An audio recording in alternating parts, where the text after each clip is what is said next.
사도신경으로 예배 시작하도록 하겠습니다. 나는 전능하신 아버지 하나님 천지의 창조주를 믿습니다. 나는 그의 유일하신 아들 우리 주 예수 그리스도를 믿습니다.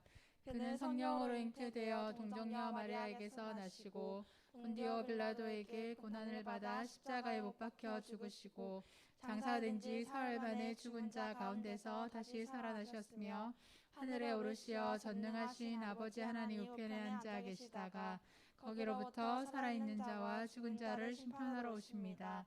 나는 성령을 믿으며 거룩한 공교회와 성도의 교제와 죄를 용서받는 것과 몸의 부활과 영생을 믿습니다. 아멘.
마릿돌을 위해 묵상기도 하도록 하겠습니다.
네, 기도로 예배 시작하겠습니다.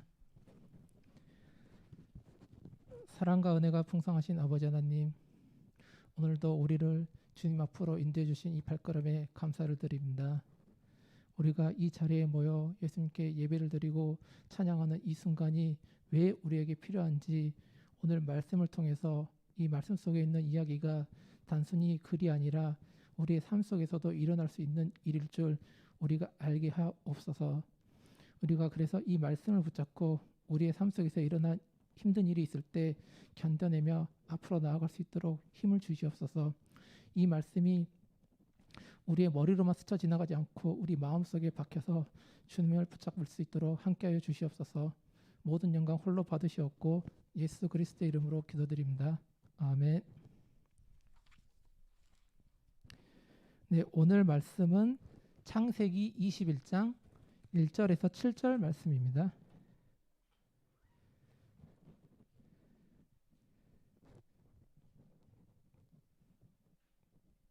창세기 제일 앞에 있는 창세기 21장 1절에서 7절 말씀입니다.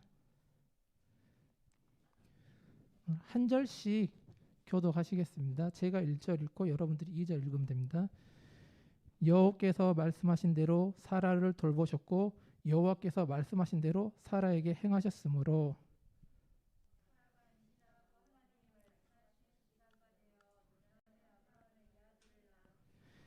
아브라함이 그에게 태어난 아들 곧 사라가 자기에게 낳은 아들을 이름하여 이삭이라 하였고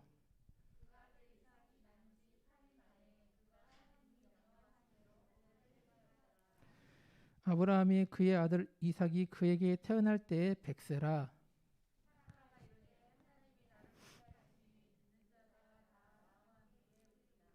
7절은 다 같이 읽겠습니다. 또 이르되 사라가 자식들을 젖먹이겠다고 누가 아브라함에게 말하였으리요마는 아브라함의 노경에 내가 아들을 낳았도다 하니라. 아멘. 네, 오늘 여러분들과 같이 본 말씀은 사라와 아브라함의 이야기입니다. 우리가 저번 주에 아브람이 75세에 자신의 삶의 터전을 떠나는 이야기를 살폈습니다.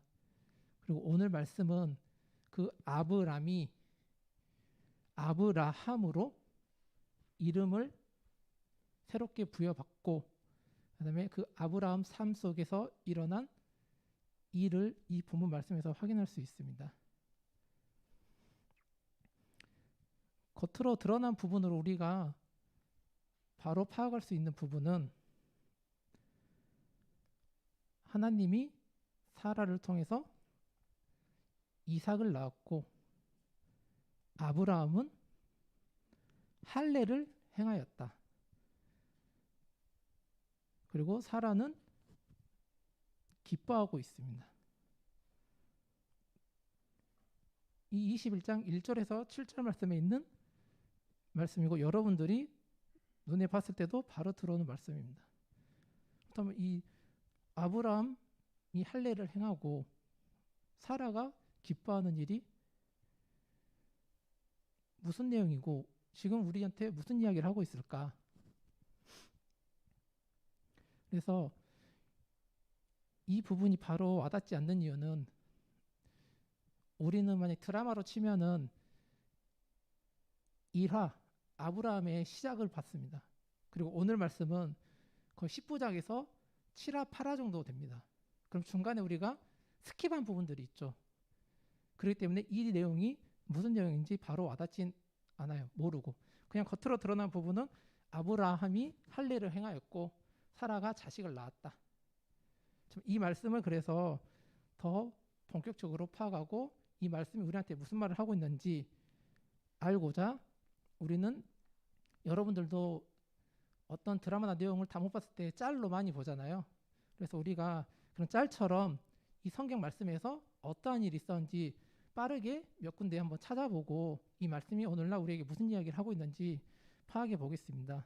그래서 먼저 이 아브라함과 할례가 무엇인지 먼저 보고 그 다음에 또 사라의 이야기를 통해서 이 말씀이 오늘 우리에게 무슨 이야기를 하고 있는지 여러분이 알 수 있을 것입니다. 먼저 아브라함과 관련해서 이 창세기 15장 6절 앞으로 한 3장 정도 넘기면 15장 6절 말씀 한번 보시겠습니다.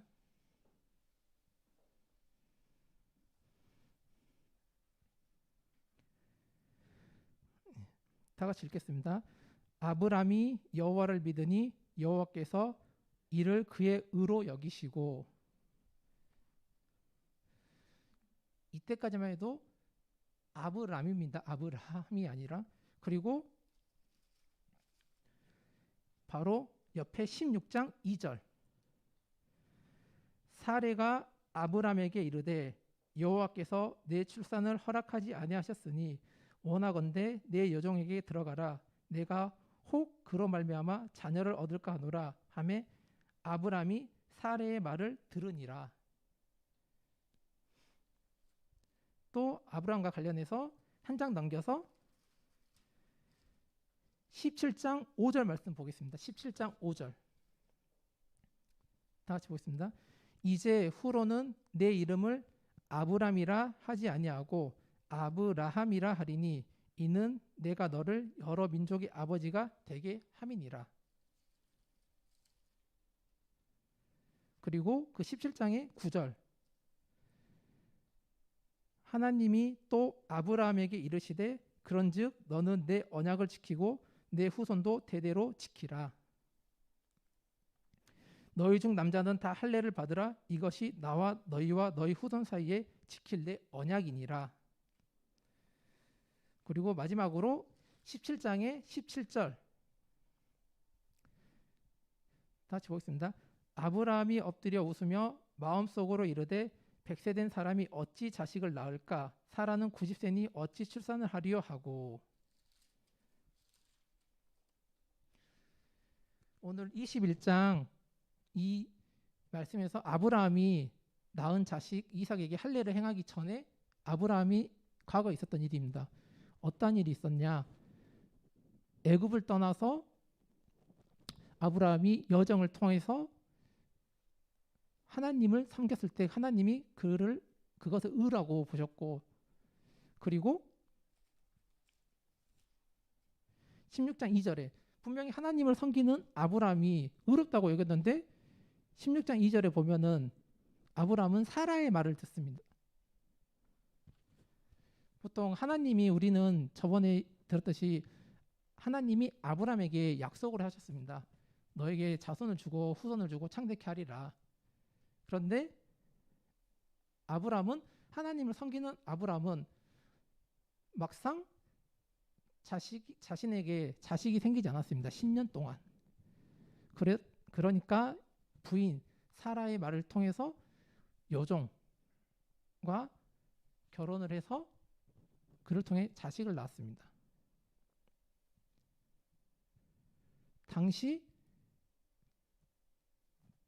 그 당시 법상으로 자식이 없는 사람은 첩을 들여서 자식을 낳을 수 있는 법이 있었고, 그 법에 허용하는 이내에서 아브라함은 본인의 생각대로 행동을 하였고, 그래서 아이를 낳았고, 그게 하나님 보시기에 어땠는가? 바로 17장에 하나님이 말씀하신 게 너는 내 언약을 지키고 내 후손 대대로 지키게 하라. 분명히 아브라함은 하나님 보시기에 의롭다 여기고 그런 사람인데 막상 아브라함의 하는 행동을 보면은 그 전에도 기근이 있을 때 본인의 생각대로 애굽으로 갔고, 그 다음에 하나님이 의롭다 했지만 자식이 없으니까 자기 부인의 말을 듣고 아이를 낳고, 이런 부분에 있어서 하나님이 아브라함에게 나타나서 너의 이름을 아브라함으로 하고 너를 여러 민족의 아버지가 되게 하리라 약속을 하시면서 그에게 하나의 징표 언약으로 너도 지키라 라고 말합니다.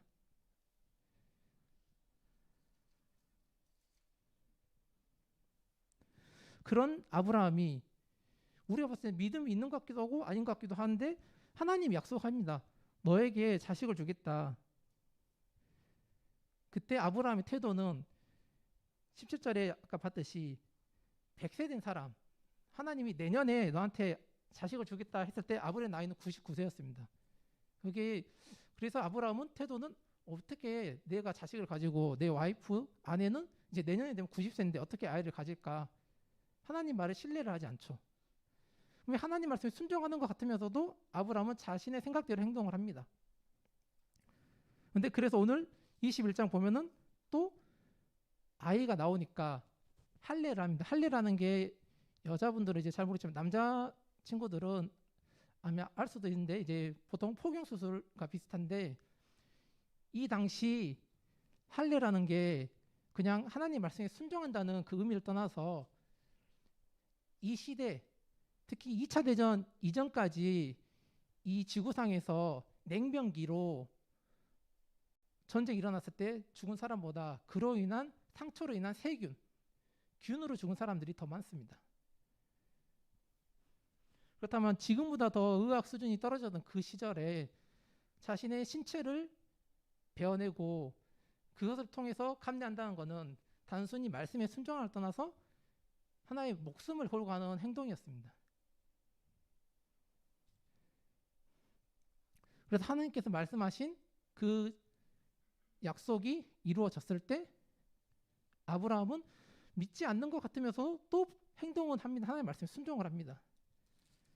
그게 오늘 21장에 나왔던 아브라함이 이삭에게 태어난 지 8일 만에 할례를 하였다. 그렇다면 두 번째 사라를 보겠습니다. 사라는 어떤 사람인가? 사라 또한 그 전의 이름은 사레입니다.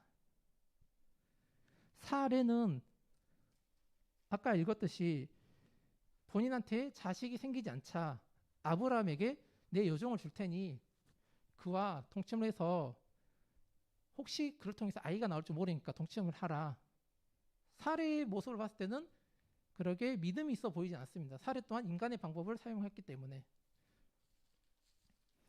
그리고 또 하나 17장 15절에 보면은 하나님이 또 아브라함에게 이르시되 내 아내 사레는 이름을 사레라 하지 말고 사라라 하라. 내가 그에게 복을 주어 그가 내게 아들을 낳아 주게 하며 내가 그에게 복을 주어 그를 여러 민족의 어머니가 되게 하리니. 사라 또한 이름이 새로운 이름이 부여되면서 그 이름의 뜻은 민족의 어머니가 되게 하리라 라는 믿음은 그 말씀을 받았지만 사라 또한 그 말씀을 신뢰하지 않았습니다. 18장 12절에 보면은 사라가 속으로 웃고 이르되 내가 노쇠하였고 내 주인도 늙었으니 내게 무슨 즐거움이 있으리요. 뭔가 이상하지 않아요? 분명히 우리는 교회 다니면서 믿음이 있어야 되고 믿음이 있을 때 하나님 역사하신다고 우리는 많이 듣습니다. 근데 이 말씀만 봤을 때는 아브라함은 분명히 믿음이 있는 것 같기도 하고 근데 또 본인의 행동대로 생각대로 행동하고 사라 같은 경우에는 아예 본인의 생각대로 행동하고 하나님이 약속하신 것도 신뢰하지 않고 근데 오늘 말씀을 보니까 하나님 말씀대로 이루어졌습니다. 결국 21장 1절에서 7절 말씀에서 겉으로 드러난 부분은 아브라함이 태어난 지 8일 만에 자기 자식에게 할례를 행하였고 사라가 기뻐하였다. 이 말씀 속에 우리가 정확히 확실하게 알 수 있는 부분은 하나님의 약속, 언약은 반드시 성취된다.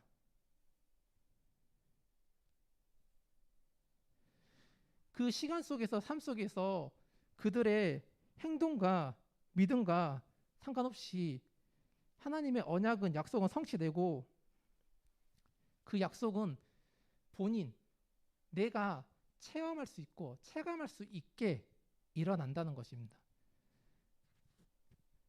사라가 자신이 아이를 낳은 게 내가 운이 좋아서 그냥 내가 잘해서가 아니라 하나님이 나에게 행하셨다라고 고백은 하고 있습니다. 20장 1절에 사라가 이르되 하나님이 나를 웃게 하시니 듣는 자가 다 나와 함께 웃으리로다. 나의 출산이 단순히 운이 좋거나 내가 잘해서가 아니라 하나님이 역사하셨구나라고 하나님 역사하심을 스스로 체감할 수 있게끔 하나님은 일을 하십니다.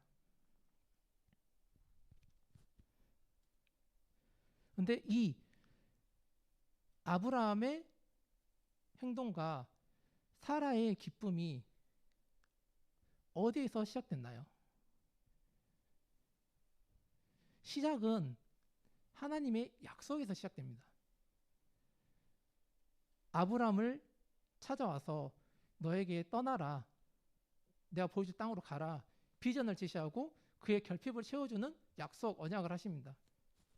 그리고 거기에 순종했을 때 그 변화로 인해서 결국 오늘 이 약속이 성취가 됩니다.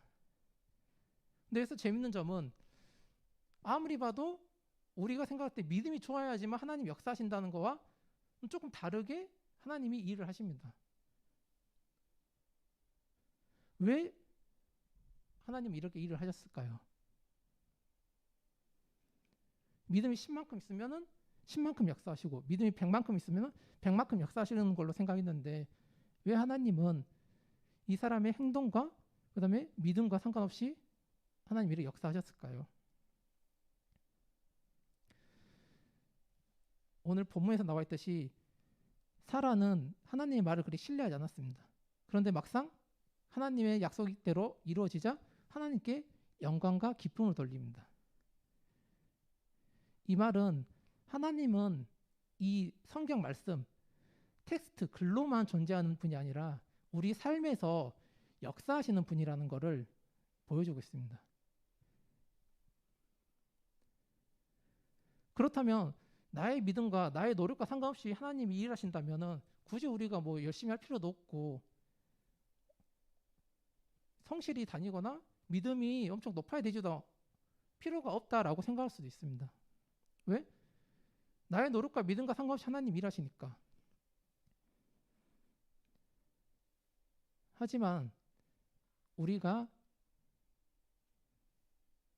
우리의 믿음과 노력과 상관없이 하나님이 일하시는 그 이유를 확인해야 됩니다. 하나님은 자신의 뜻과 주관, 역사하심을 아까도 얘기했듯이 우리의 행동으로 판단하지 않습니다.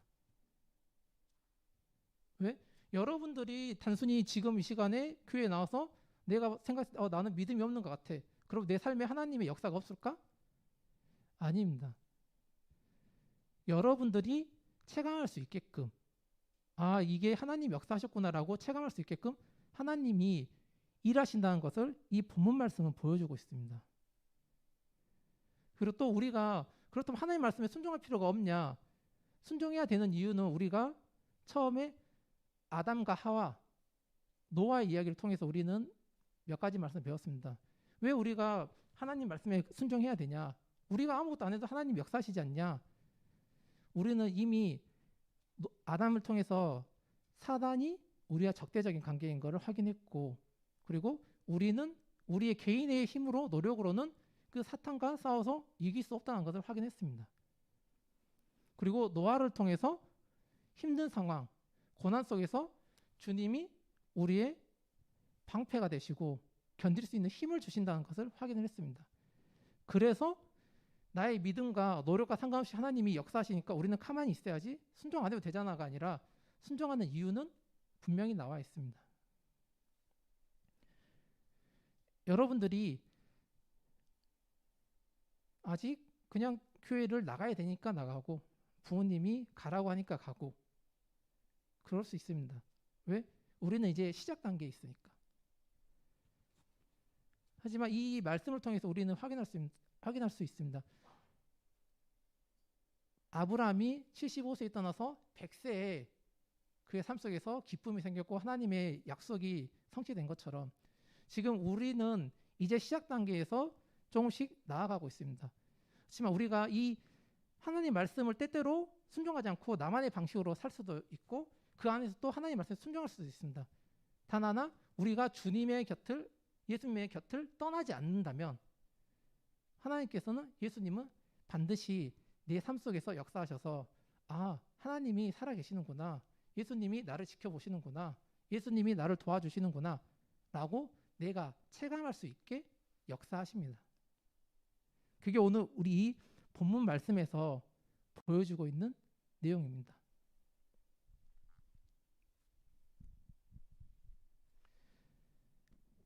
여러분은 이 말씀을 통해서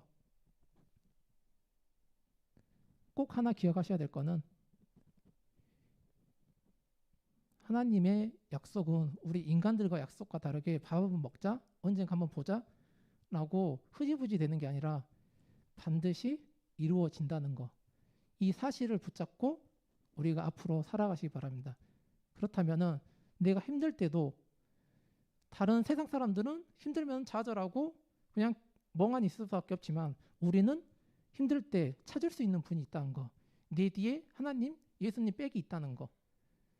그리고 그 말씀 붙잡고 과연 그 말씀대로 내 삶 속에서 이루어지는지 여러분들이 직접 체험하고 사라처럼 하나님께 영광 돌릴 수 있는 삶을 사시기를 바라겠습니다.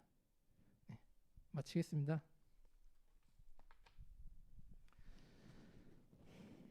사랑과 은혜가 풍성하신 아버지 하나님, 오늘 창세기 21장 말씀을 통해서 아브라함과 사라의 말씀을 통해서 하나님이 단순히 이 성경책 속에 글로서 텍스트로서만 존재하는 게 아니라 말씀으로서 우리 삶 속에 역사하시고 하나님이 하신 말씀은 반드시 이루어진다는 것을 우리는 확인할 수 있었습니다.